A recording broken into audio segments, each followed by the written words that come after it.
The Opera Game, the greatest 17-move masterpiece. Imagine defeating one of the strongest players in your city in just 17 moves. That is exactly what happened in 1858 when chess legend Paul Morphy played one of the most famous games ever recorded.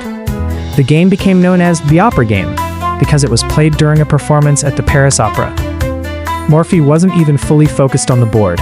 He was watching the opera while playing against two strong opponents working together, Duke Karl II of Brunswick and Count Isouard. Let's see why this game is still taught more than 160 years later.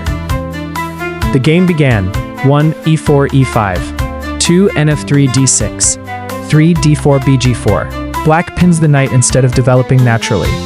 4 dxe5 bxe5. So far everything seems normal. Then Morphy starts building pressure. 6 bc4 nf6, 7 qb3. This move attacks both the pawn on f7 and the pawn on b7. Black chooses to defend the b7 pawn. 7 qe7. This works for the moment, but it also blocks the black bishop and slows development. Morphy immediately takes advantage. 8 9 c3 c6, 9 bg5 b5. Black chases the bishop instead of completing development. 10 9 xb5. The first brilliant sacrifice. Morphy gives up a knight to rip open black's position. If black refuses the sacrifice, white simply wins material. Black accepts. 10 times c times b5. 11 bx b5. Now the king is forced into the center. 11 bd7, 1200. Instead of grabbing material, Morphy calmly castles. Every white piece is active while nearly every black piece is stuck. Black tries to survive, but it's already too late.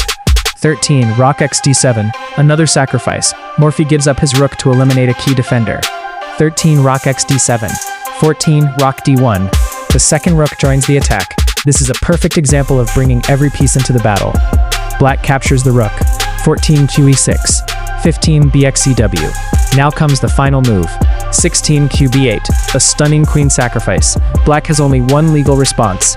16 9 b8, and then 17 rock d8, checkmate. The rook delivers mate because every escape square is covered. Black's undeveloped pieces cannot help. So why is this game so famous? First, Morphy developed every piece quickly. Second, he never attacked with only one or two pieces. His entire army worked together.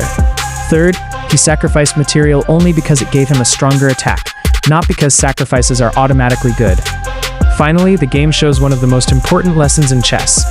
Development and activity are often more valuable than material. If your pieces are active while your opponent's pieces are trapped, even a queen or rook sacrifice can be correct. More than a century and a half later, players of every level, from beginners to grandmasters, still study the Opera Game because it demonstrates the principles of rapid development, open lines, teamwork between pieces, and decisive attacking chess. If you want to improve your own games, don't just memorize Morphy's moves. Learn the ideas behind them, and you'll start finding combinations that seem impossible to your opponents.